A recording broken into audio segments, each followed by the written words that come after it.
The Mercedes F1 team endured an eventful race on Saturday in Bahrain, with the team experiencing a multitude of problems across both their W15 cars. Some of those were unforeseen issues such as Lewis Hamilton's seat braking during the race, while other problems encountered were totally of their own making. One such problem led to the team finishing over 45 seconds behind that of Red Bull and Max Verstappen by the end of the race, and this also led to a knock-on effect of consequences that both drivers had to deal with throughout the race as a result. And of course, this massively masked the true pace of the W15 as a result. So for all the Merc fans out there, don't take the result of this race as where the Mercedes team are in terms of the pecking order or race pace. But of course, there is a little glimmer of light that surrounds this particular outcome, and it comes from the fact that their biggest mistake over the entire weekend was one that could have been avoided had they not changed one small but significant piece of bodywork on both of the W15's driven by Lewis Hamilton and George Russell. And to make sense of their decision, we have to briefly go back to the start of the Bahrain Grand Prix weekend during FP1. Initially, the team began the Bahrain weekend with a different specification of cooling on both the cars than they eventually ran with on race day.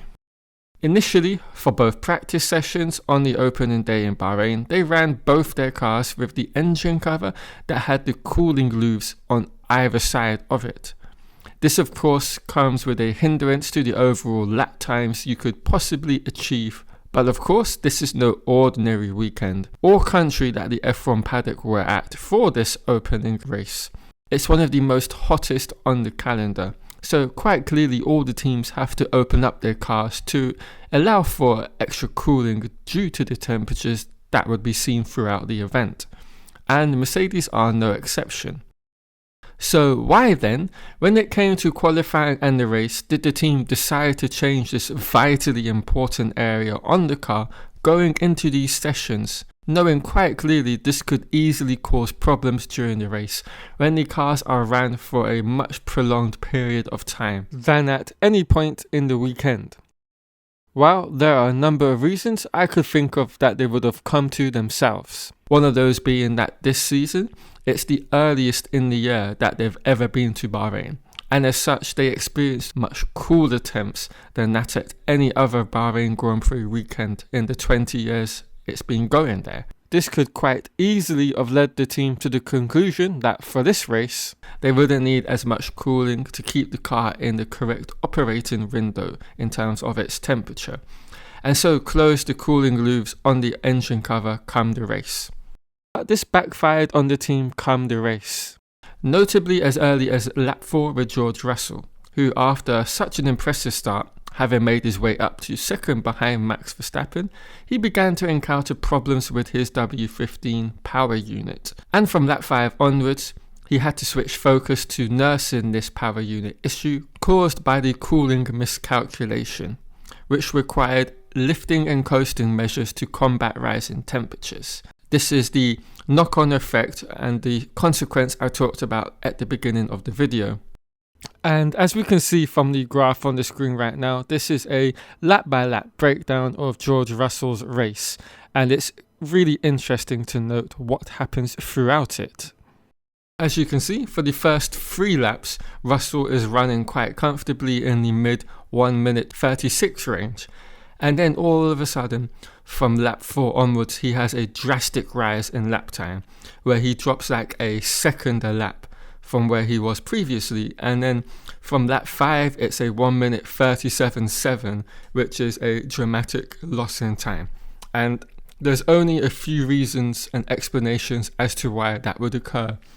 One, it would be like an engine related issue other than the one they actually did suffer, where like the MGU-K, turns itself off, and we've seen that happen at times throughout the last 10 plus years that we've had the hybrids, or say they run out of fuel or they have to do lift and coast.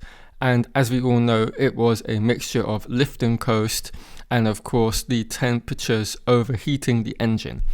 And this is what you can see throughout this graph. This is the only explanation as to why you'd have a sudden loss in lap time. Nothing else would explain it, because after 4 laps with a set of tyres, you're not going to see such a dramatic loss in lap time just through sheer tyre degradation. No car has anything anywhere near that severe, and it certainly wouldn't be Mercedes, who've had very good tyre deg over their last 10 plus years, no matter what the car is.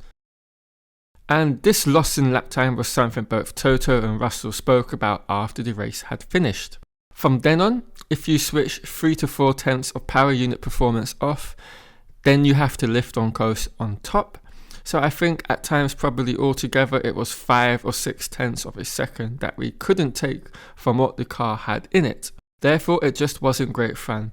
At times we were literally not a few degrees, but like 10 degrees running over what we thought we should be. And George Russell kind of made a comment on that very point as well, where he went in a little bit more depth with regards to the cooling specifications by saying each team has 5 or 6 cooling specifications.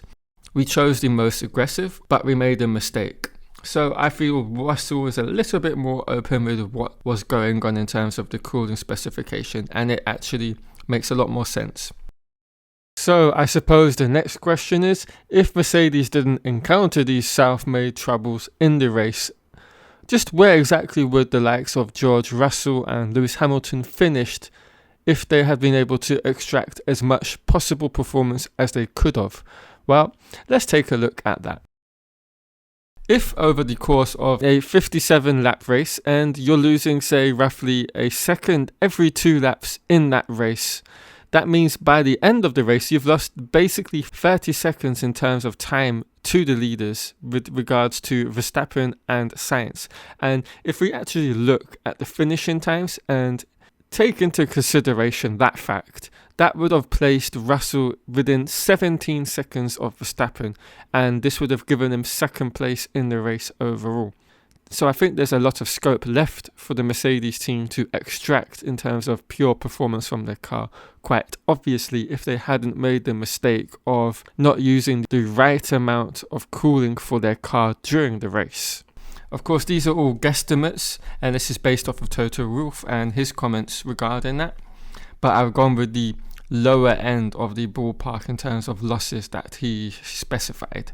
So it doesn't look anywhere near as bad as it could, potentially have been suggesting here. Alright guys, thank you all for watching the video. If you've enjoyed it, leave a comment down below. And I'll catch you all in another Formula 1 video.